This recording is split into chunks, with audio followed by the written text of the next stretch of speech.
Hello.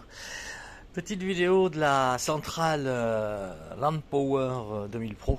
On a eu quelques difficultés avec mon pote, surtout la sienne, pour mettre tout ça en fonction et surtout après la mise à jour de la cartographie de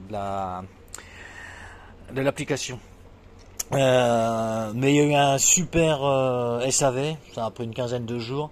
On a bien reçu tout ce qu'il fallait, la centrale était complètement HS, déprogrammée suite à la mise à jour, impossible de se connecter, impossible d'avoir l'application qui fonctionnait et tout. Donc j'ai eu quelques questions, je mettrai, c'est pour ça que je fais cette vidéo. Donc moi par contre je charge 100% en panneau solaire, donc là il y a que 648 watts qui sont envoyés et j'envoie pourtant 400 watts, hein, vous le voyez. J'ai tout fait avec l'application dans le réseau. Et pour pouvoir utiliser la station quand je veux utiliser les prises AC, donc vous voyez on peut la commander sur la station, mais on peut la commander aussi par l'application. J'ai mis une prise,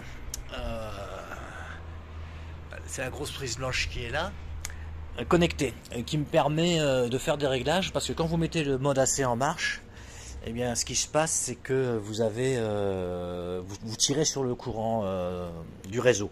Bon, moi, je m'en fiche un peu. J'ai une multitude de panneaux solaires sur le toit.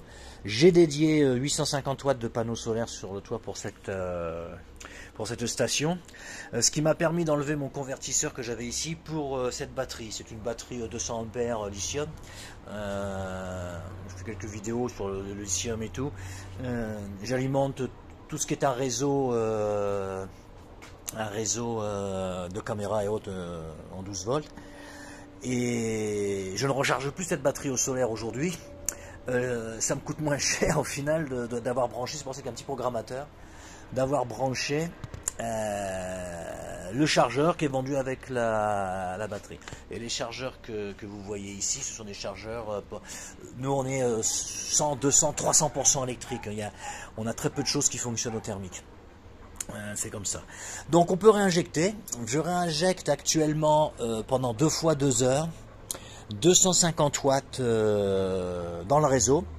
Je ne réinjecte pas la nuit parce qu'on est en tempo. Je fais donc des essais pour le futur tempo. Donc je réinjecte 4 fois 250 watts à partir de la batterie étant chargée à 100%. Et quand je récupère le lendemain matin, dès que la charge, tout a été réinjecté, je suis, suivant les moments, à 10 ou 20% encore dans la batterie. Donc on n'a pas une grosse tenue, faut être bien clair. C'est comme tout ce qui concerne le solaire, les panneaux solaires et tout, on a une perte de 20% au final. Et ça confirme ce que j'ai déjà fait sur mon camping-car et des vidéos qui tournent. Donc j'ai fait cette vidéo. Et en fin de compte, si vous la découvrez, c'est parce que j'ai mis sur le site de France Électrique là, de ce monsieur où j'étais très sceptique au départ parce qu'on a eu quand même pas mal de soucis, mais tout se passe bien et c'est quand même un excellent rapport qualité-prix. Donc voilà,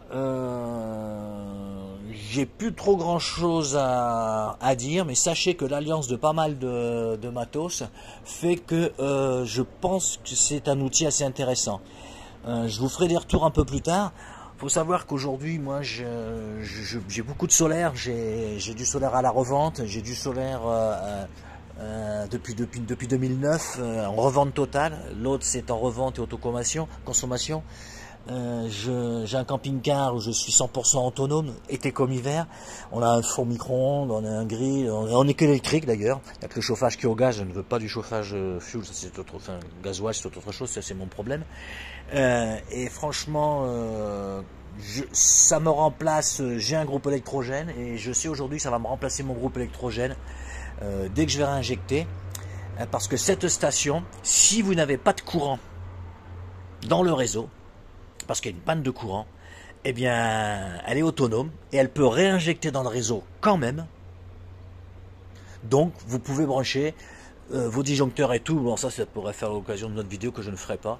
Mais les gens qui s'y connaissent un peu savent que on peut réinjecter et ça permet comme ça de faire fonctionner si on doit ouvrir ses volets roulants ou ainsi de suite. Donc, quand même un bon retour de cette station.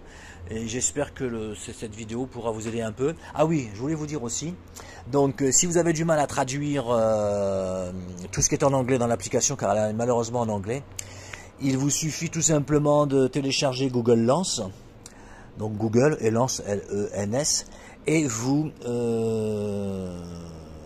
faites une capture d'écran des textes, et vous l'ouvrez par l'intermédiaire de Google Lens, ça vous le traduit automatiquement. Eh ben ça vous aide bien quand même, ça vous aide bien. Voilà, un petit retour de cette station, franchement, et merci France Électrique. Et pourtant, j'ai pas été gentil parce que ça a été un peu compliqué quand même. Hein. Mais il y a un très bon service après-vente, hein, ça vient de Chine, ils envoient tout ce qu'il faut. Et oui, je recommande. Allez, tranquillou.